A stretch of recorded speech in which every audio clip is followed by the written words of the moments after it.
जिस परिवार से 6 सदस्य गए हुए थे दुर्गा पंडाल में माता जी का दर्शन करने के लिए। और एक छोटा सा ये नौनिहाल था भी, ये बच्चा भी था।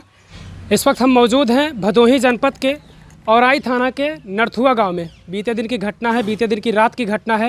यही औराई थाने के बगल में जस्ट मात्र 500 मीटर के तकरीबन दूरी होगी। दुर्गा पंडाल लगा हुआ था जिसमें किसी वजह से आग लग गई थी और वहां पे तमाम सारे श्रद्धालु गए थे माता जी का दर्शन करने के लिए। तकरीबन संख्या बताई जा रही 300 के आसपास। और आग जब लगी तो वहाँ पे पंडाल इस टाइप का बनाया गया था, गुफा टाइप का था कि जिससे को लोग निकलने में नाकाम रहे, नहीं भाग पाए। और एक ही बाहर निकलने का रास्ता था, पीछे तालाब था। कुछ लोग अपनी जान बचाने के लिए तालाब में भी कूदे। किसी तरह से आसपास के लोग, जो स्थानीय लोग थे, पूरा हड़कंप मच गया। बड़ी भयावह स्थिति उस टाइम की हो गई थी। हमने तो वीडियो देखा, वाकई में देखने के बाद पूरे रोंगटे खड़े हो गए थे कि आखिर क्या स्थिति बन गई थी उस रात वहाँ पर माता जी के पंडाल में।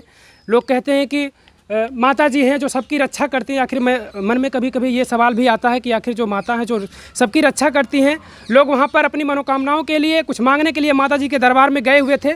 लेकिन क्या पता उन्हें था कि कुछ लोगों की क्योंकि मौत भी हुई है।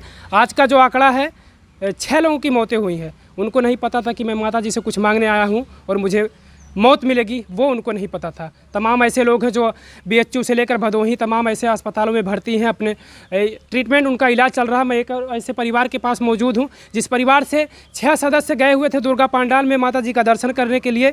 और एक छोटा सा ये नौनिहाल था भी, ये बच्चा भी था जो दिखाएंगे। इसके सर पे थोड़ा सा देखिए जला है। ये बच्चा, इस घर से 6 परिवार गए हुए थे, 3 लोग पूरे तरह से साफ बचे हैं। ये बच्चा जिसमें भी था और 3 लोगों का ट्रीटमेंट चल रहा है। अच्छा, आप उनके पिताजी हैं, कौन कौन गए थे आपके घर से? हमारे घर से गए थे संजय की औरत संजू और सृष्टि और हर्ष और इनका क्या नाम? प्रज्ञा और इनका गुनगुन।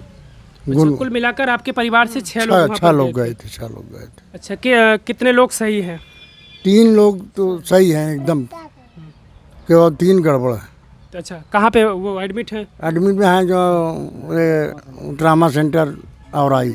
अच्छा, ट्रामा सेंटर औराई में इस परिवार के 3 सदस्य जो अभी उनका इलाज चल रहा है। लेकिन 3 परिवार पूरे तरीके से सेफ है। बड़ी अच्छी बात है, भगवान का लाख लाख शुक्र कि वो एक ये छोटा भी बच्चा था। ये बच्चा जो आप देख रहे हैं, ये बच्चा भी था। इसके आप थोड़ा सा देखेंगे कि कान में थोड़ा सा हल्का सा जला है। और ऊपर देखिए, ये भी ऊपर से क्योंकि त्रिपाल वगैरह से बांधा गया था तो वो वहाँ से टपका और इसके सर पे थोड़ा सा जल गया है। अच्छा, क्या स्थिति है चाचा उन लोगों की? ठीक है, जरिया है मजे का। अच्छा, कब पता चला आपको? यहाँ से तकरीबन हमें लगता है कि 1 किलोमीटर दूरी होगी कि कम है? 1.5 किलोमीटर दूर पड़ता है। तो हमको पता चला 9:30 बजे रात, तब हम लोग भाग दौड़ किया और वहाँ देखे जो है सब जहाँ का नहीं तहाँ सब पड़े रहे, कोई दवा दर्पण नहीं हो रहा था। तो हमने प्राइवेट में थोड़ा दवा किया, तो आज मैंने भेजा हूँ। वहाँ पर जब लोग सुने तो जिस परिवार से भी इस पास के लोग गए हुए थे, उस परिवार के लोग दौड़ पड़े तुरंत उस घटना स्थल पर जानने के लिए कि आखिर अपने परिवार को लोग लगे ढूंढने कि मेरे परिवार का सदस्य आखिर कहाँ है। अच्छा, आप भी गए थे भैया? इसी परिवार से ढूंढने के लिए गए थे। इस परिवार से हैं? हाँ, इस परिवार से। क्या नाम है आपका? मंजय कुमार पाल। अच्छा, आप जब गए वहाँ पे ढूंढने के लिए, क्योंकि संख्या ज़्यादा थी, आसपास के लोगों में तुरंत अफरा तफरी मच गई, प्रशासन के लोग भी आए, तो आपके परिवार आपको तुरंत मिल गए? किस तरह से? नहीं, यहाँ से डायरेक्ट बोले कि सब सूर्या ट्रामा सेंटर। हम लोग गए तो सूर्या ट्रामा सेंटर में हिलने लगे तो हमारी एक बच्ची मिली और जो 3 लोग थे हल्के जले थे, वो प्राइवेट में अपना गए ट्रीटमेंट कराने के लिए। तब पूरा परिवार तो इकट्ठा किए मैंने। इकट्ठा करने के बाद तब प्राइवेट हॉस्पिटल में भर्ती करके पानी उनी चढ़वा के, तो आज मेंटेन सही थे। लेकिन कितने लोग बोलेंगे इन्फेक्शन हो जाएगा, इसलिए सूर्या ट्रामा सेंटर में आज लेके गए हैं। अच्छा, ये जो बचे हुए लोग थे आपको बाहर ही मिल गए? ये लोग जो बच्चे? हाँ, ये लोग, इसकी माँ थी? हाँ, साथ में इसके पिताजी प्राइवेट ट्रीटमेंट कराने के लिए लेके गए थे। मतलब आपको वहाँ पे जब गए आप, तो आपके जो परिवार के लोग थे वो ऑलरेडी जा चुके थे अस्पताल में, लोगों के द्वारा पहुँचाया गया उनको अस्पताल में, तो आप अस्पताल में ढूंढने के लिए गए, फिर आपको वहाँ पे मिले? जी। चलिए, ऐसी घटना से मैं चाहूँगा यही कि लोगों को सीखना चाहिए। ऐसे पंडालों का जहाँ पर भी निर्माण हो तो ऐसे निर्माण करना चाहिए कि कम से कम एक निकलने के लिए एक मेन रास्ते के अलावा एक और रास्ता होना चाहिए, जिससे कि ऐसी कोई अगर घटना हो तो लोग अपनी जान बचा सकें। उस पंडाल में ऐसी कोई स्थिति नहीं थी कि लोग भागने के लिए वहाँ पे भाग नहीं पाए। सबसे बड़ी चीज़ यही है। और संख्या भी वहाँ पर लोगों की ज़्यादा थी। पीछे तालाब था, बगल में मंदिर था, सामने एक गेट था।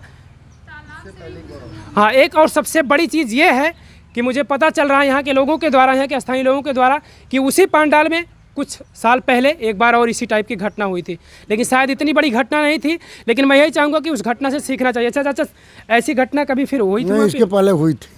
कि तकरीबन कितने सालों पहले? अरे लगभग ये 2 साल पहले। 2 साल पहले, मात्र 2 साल पहले की बात है। सोचिए कि अगर इस टाइप की घटना हुई थी तो आपको सतर्क रहना चाहिए, सावधान रहना चाहिए, ऐसी व्यवस्थाएं होनी चाहिए। क्योंकि अगर कहें तो कहें सबसे बड़ी लापरवाही अगर यहाँ पे समिति की मानी जाएगी कि समिति के लोगों ने अगर उनके सामने एक बार घटना हो चुकी थी तो आखिर वो क्यों नहीं सतर्क थे? आखिर उनको कम से कम एक और द्वार निकलने के लिए बनाया जाना चाहिए था, क्योंकि वहाँ पे देखने के बाद यही लग रहा था कि गुफा की तरह से बनाए थे और लोगों की संख्या ज़्यादा थी, जिससे कि जब आग लगी तो लोग इधर उधर भागने लगे। और बाहर मैंने तमाम सारे देखे, चप्पलें पड़े थे। और एक चीज़ मैं बताऊं कि पुरुषों की अपेक्षा वहाँ पे महिलाओं की संख्या ज़्यादा थी और महिलाएं हड़बड़ा जाती हैं। हड़बड़ाहट में भी वहाँ पे तमाम सारी समस्याएं हुई, लेकिन प्रशासन के लोग और स्थानीय लोगों ने मिलजुल कर किसी तरह से प्रयास किया लोगों को बचाने के लिए। लेकिन तकरीबन 6 लोगों की अब तक जाने जा चुकी है, जैसा कि प्रशासन के आंकड़ा के अनुसार। लेकिन देखिए आगे क्या होता है, आगे की कार्रवाई क्या है। तमाम सारे डीएम, एसपी और जो भी प्रशासनिक अधिकारी हैं मौके का मुआयना कर रहे हैं, तमाम सारी टीमें आ रही हैं, जाँच चल रहा है। देखिए आगे की क्या प्रक्रिया है। समिति के कुछ लोगों के ऊपर भी शायद FIR भी हुआ है, ये चीज़ें भी बताई जा रही है। देखिए आगे जाँच के बाद क्या कुछ होता है। लेकिन सबसे बड़ी चीज़ ये है कि इस घटना से आप लोग सीखिए, सचेत रहिए, सावधान रहिए। धन्यवाद।